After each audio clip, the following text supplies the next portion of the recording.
Hi everyone, I'm Nils and I'm going to do a deep dive into kubectl. So I want to show you basically this nice command line interface to talk to the Kubernetes API with a small demo. So I will share my screen here. I'm already connected to a Kubernetes cluster running in Google Cloud, so a GKE cluster. You can basically see this here in my ZSH. And what I'm going to start with, or what you also should start with when talking to the Kubernetes API and trying new things out, is you should create a new namespace. So I'm typing in kubectl create namespace, and then let's call this my demo. So namespace is created, so that's pretty straightforward. Also, what I want to show you really quickly is anything I'm doing here. I'm basically using this nice little kubectl cheat sheet. It's available on kubernetes.io, so all the commands are detailed quite nicely here and also explained on how to use them. All right, so let's continue. So we already have a namespace. So what we want to do now, like a namespace is basically an organizational unit inside your cluster, and inside this namespace, like other Kubernetes objects can live, and they are kind of separated from other objects living in other namespaces.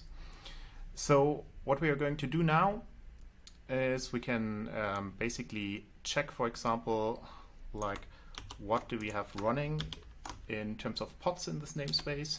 So showing this to you, kubectl get pods in my namespace my demo, and there's no resources found in my demo namespace. So let's fix this really quickly. So for this, I prepared a command kubectl run nginx. So nginx is just a name I'm giving to this pod.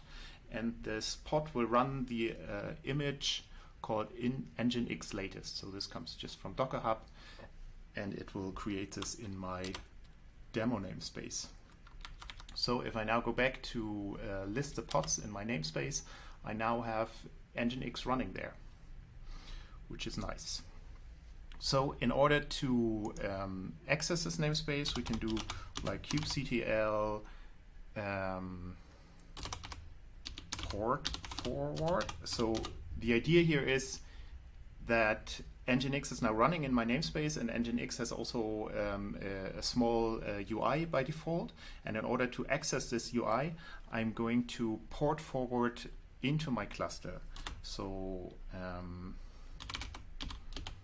nginx 8080, that's the port it will be having on my local machine, and then I'm going to port 80 on the container basically, which is exposed in nginx.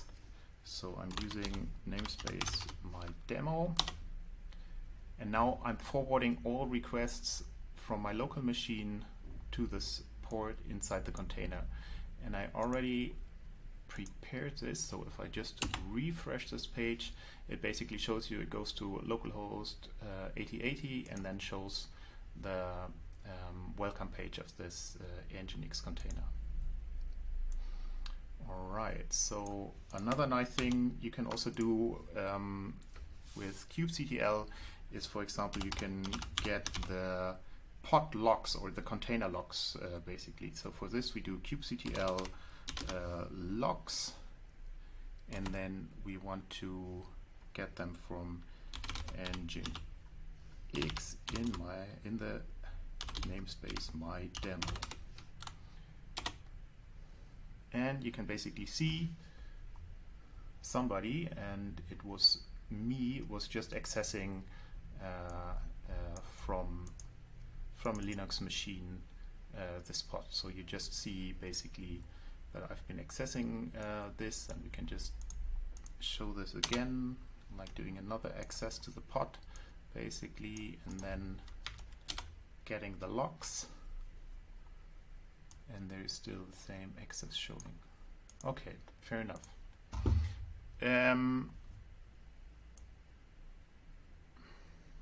Yeah, that's because I'm not port forwarding anymore.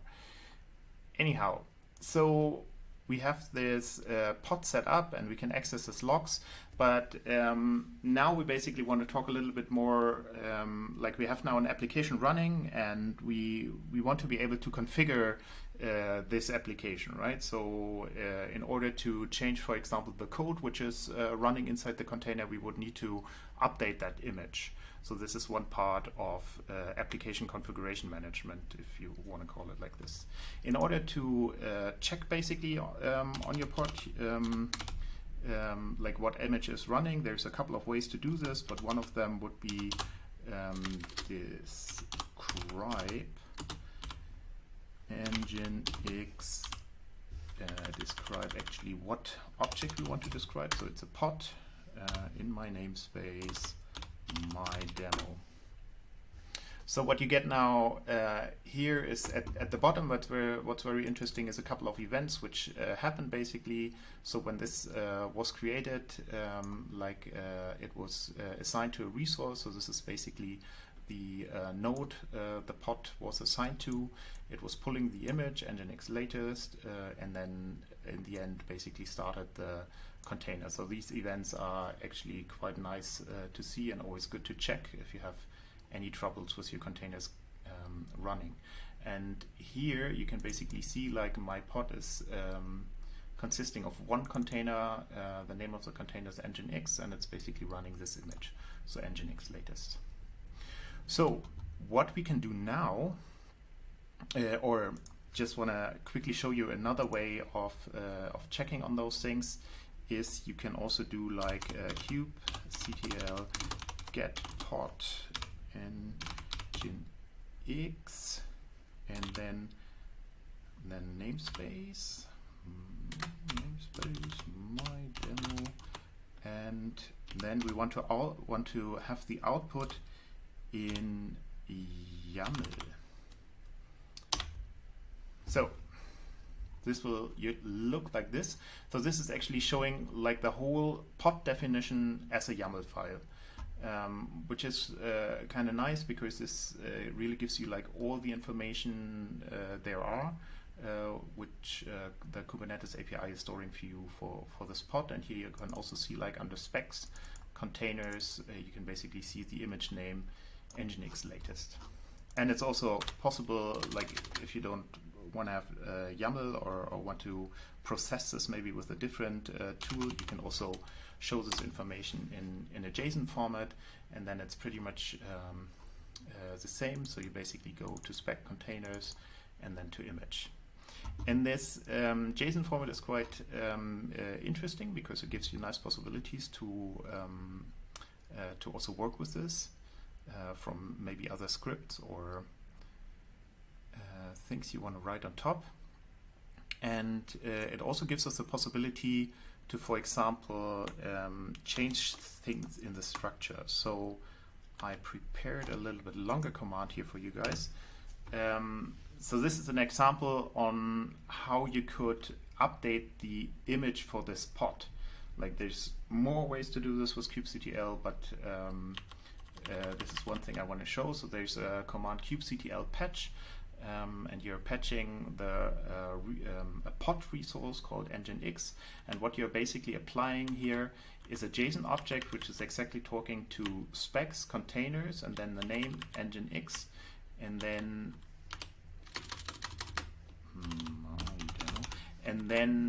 changing the image from what we had before, nginx latest, now to a more specific version of nginx, which is 1.20 alpine essentially. So I can apply this, and now when I check on this with describe, the most human readable format I guess you could get, and now it basically updated the image to nginx 1.20 alpine. So you now what we did now, basically we changed the code of the pod, or the code the container is running essentially, right? So this is one way of doing this. And what you have also seen On top is like Kubernetes understands like JSON or YAML format, and what you can also do, for example, is when you get your pod definition in YAML and pipe it into a file, you can basically store this information. And when it comes to application configuration management, and you might have heard the term GitOps, for example, you can store this information in your code repository. And when you change anything in this YAML file, there's also a command called kubectl replace, and then you can basically reapply or overwrite your pod definition inside your cluster. Yeah, that's it. Application configuration management with kubectl. Thank you very much.